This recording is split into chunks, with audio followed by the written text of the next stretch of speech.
तुम स्कूल तो जाते हो ना राजू बेटा?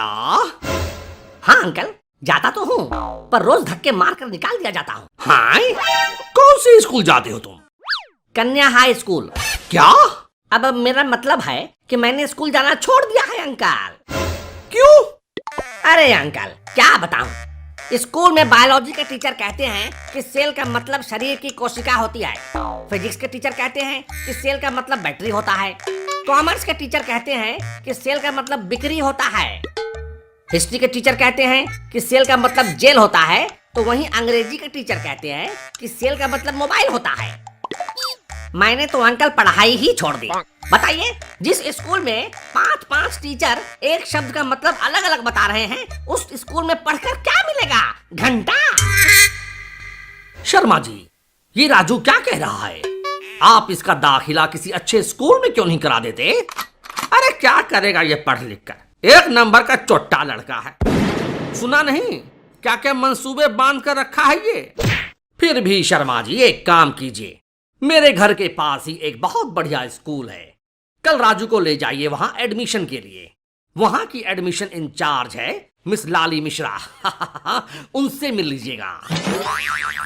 ठीक है, ये भी करके देख लेते हैं।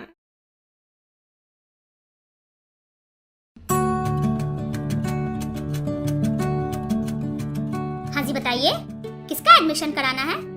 लाली मैडम, ये मेरे पिताजी हैं। जाहिर सी बात है, ये तो अपना एडमिशन करवाएंगे नहीं, एडमिशन मेरा ही होगा। क्या आप भी मैडम कैसे कैसे सवाल पूछती हैं? ठीक है, अपना एडमिशन फॉर्म तो भर ही लिया होगा, दिखाओ जरा। ये लीजिए मैडम।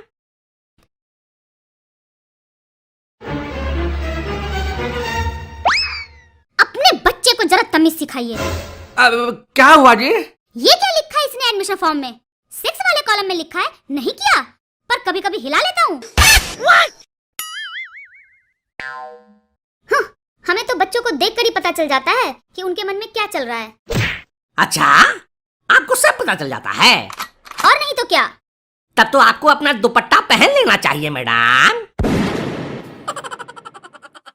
अच्छा ठीक है, शर्मा जी ऐसा कीजिए, आप थोड़ी देर बाहर बैठिए, मैं जरा इसका इंटरव्यू ले लूं, पता तो चले ये कितने पानी में है। Okay madam, best of luck. अरे आप मुझे बेस्ट ऑफ लक क्यों कह रहे हैं? ये आप अपने बेटे राजू से कहिए। ये आपसे इसीलिए कह रहे हैं मैडम क्योंकि ये जानते हैं कि इसकी जरूरत मुझे नहीं, थोड़ी देर में आपको पड़ने वाली है। क्या? वो सब छोड़िए मैडम, आप अपना इंटरव्यू चालू रखिए। ठीक है, सबसे पहले मैं तुमसे तुम्हारे घर परिवार और माता पिता के बारे में पूछूंगी। एकदम पूछिए मैडम। ये बताओ कि तुम्हारे पेरेंट्स क्या करते हैं? पता नहीं मैडम, मुझे तो जल्दी सुला देते हैं। अरे मैं ये पूछ रही हूँ कि तुम्हारे पापा क्या करते हैं? जी वो रोज गालियाँ खाते हैं। क्या मतलब? मतलब कि वो BSNL में कस्टमर केयर एग्जीक्यूटिव है। हैरानी की बात नहीं है मैडम, उस कंपनी का ना तो मोबाइल नेटवर्क ढंग से काम करता है और ना ही इंटरनेट कनेक्शन। लोग तो गाली देंगे ही ना। एक बार मेरे दोस्त ने मुझसे पूछा कि मैं कौन सा इंटरनेट यूज करता हूँ। मैंने कहा BSNL। उसने पूछा मंथली क्या देते हो? मैंने कहा गालियाँ। अच्छा ठीक है, अपनी राम कहानी मत सुनाओ। ये बताओ तुम्हारे घर में सबसे बड़ा कौन है? मैं। तुम? कैसे? क्योंकि जो लोग बड़े हो जाते हैं वो अकेले सोते हैं। तो मैं भी तो अकेले ही सोता हूँ ना मैडम, क्योंकि मेरे साथ साथ मेरा नुन्नू भी बड़ा हो गया है ना। क्या? अब मेरा मतलब है कि मेरी मम्मी कहती है कि मेरा चुन्नू मुन्नू अब बड़ा हो गया है, इसलिए तू अलग कमरे में सोएगा, इसलिए मैं अलग कमरे में सोता हूँ मैडम। अच्छा, और सबसे छोटा कौन है तुम्हारे घर में? अरे मत पूछिए मैडम। क्या हुआ, बताओ ना, कौन है तुम्हारे घर में सबसे छोटा? पापा। क्या? तुम्हारे पापा? वो कैसे? क्योंकि वो अभी तक मम्मी के साथ ही सोते हैं। मम्मी मतलब तुम्हारे पापा की मम्मी, मतलब तुम्हारी दादी? अरे मेरे पापा की मम्मी नहीं, मेरी मम्मी के साथ सोते हैं वो। तो क्या हुआ, हर आदमी अपनी पत्नी के साथ सोता है, तुम्हारी मम्मी तुम्हारे पापा की पत्नी ही तो है। अरे मैडम, मेरे पापा तो इतने छोटे बच्चे की तरह हरकतें करते हैं कि मत पूछो। दुद्धू भी वो मम्मी का ही। क्या? अरे मैडम, घड़ी घड़ी आप ये क्या क्या क्यों करती रहती हैं?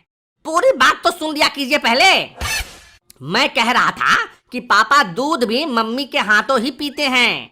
मम्मी गिलास में दूध भरकर जब तक पापा को अपने हाथों से दूध नहीं पिलाती वो दूध पीते ही नहीं है। और एक मुझे देख लीजिए मैडम, बचपन में जब मैं दूध नहीं पीना चाहता था तो मुझे जबरदस्ती दूध पिलाया जाता था, और आज जब मैं दूध पीना चाहता हूँ तो कोई पिलाने वाली नहीं मिलती। वैसे आपका दूध पीने पिलाने के बारे में क्या ख्याल है मैडम? क्या मतलब? अब मेरा मतलब है कि आपको तो दूध मिल ही जाता होगा, आपके तो घर की दुकान है। दो दो क्या? कुछ नहीं मैडम, आप अपना इंटरव्यू जारी रखिए। अच्छा ठीक है, चलो अब ये बताओ कि वॉवेल्स क्या है? वॉवेल्स तो बहुत ही स्पेशल टाइप के साउंड होते हैं मैडम, जो अक्सर सन्नी लियोनी की मूवी में सुनने को मिलती है। आ, ई, आई, ओ, ऊ। ये सनी लियोनी कौन है? सन्नी देओल को तो जानती है ना मैडम, तो बस समझ लीजिए ये उसी का स्त्री रूप है। अगर आपको इसके बारे में विस्तार से जानना है तो MSG टून्स का बकैती इन क्लासरूम पार्ट 7 देख लीजिए, सब समझ जाएंगी। ठीक है, ज्यादा ज्ञानी मत बनो। अगला सवाल सुनो। हर इंसान को अपनी औलाद प्यारी होती है, इस कथन को प्रूव करो। इसमें प्रूव करने की क्या बात है मैडम, ये तो सच ही है कि हर इंसान को अपनी औलाद प्यारी होती है। जैसे कि मैं अपने मम्मी पापा का लाडला हूँ। वो अलग बात है कि मैं थोड़ा नटखट भी हूँ। आप भी तो अपनी औलाद से प्यार करती होंगी, है कि नहीं? मेरी तो अभी शादी भी नहीं हुई। लगती तो आप 4 बच्चों की माँ हैं। क्या? अब मेरा मतलब है मैडम कि बच्चे पैदा करने के लिए शादी करने की क्या जरूरत है? फालतू में शादी का लफड़ा, दुनिया भर के खर्चे, पति का नखरा सा हो सो अलग। इसीलिए अकेले रहो, मस्त रहो, मूली गाजर यूज करो। और क्या? मूली गाजर? ये ऑप्शनल है, आप चाहें तो ये बंदा आपकी सेवा में हाजिर हो सकता है। मौका देके देखिए मैडम। ज्यादा बकवास ना करो। मैंने तुमसे पूछा था कि आदमी को अपनी औलाद प्यारी होती है, इस कथन को सिद्ध करो। चलो बताओ। इस कथन को प्रूव करने के लिए क्या मैं आपको एक प्रैक्टिकल एग्जांपल दूं मैडम? हाँ बताओ। हर आदमी को अपनी पाद अच्छी लगती है। क्या? एकदम प्रैक्टिकल एग्जांपल है ये मैडम। किस तरह का वाहियात एग्जांपल है ये? ये रहा एग्जांपल।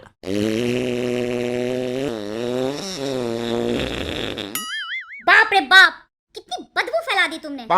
नाश्ते में क्या मरा हुआ चूहा खाया था तुमने? उफ, क्या बदबू है। बदबू? कहाँ है बदबू? मुझे तो कोई बदबू नहीं आ रही मैडम। आएगी कैसे? पादने वाले को अपने पाद की बदबू थोड़ी आती है। देखा, आपने खुद ही प्रूव कर दिया ना मैडम कि हर इंसान को अपनी पाद अच्छी लगती है। ठीक इसी तरह से हर इंसान को अपनी औलाद भी अच्छी ही लगती है मैडम। कैसा लगा ये प्रैक्टिकल एग्जांपल मैडम?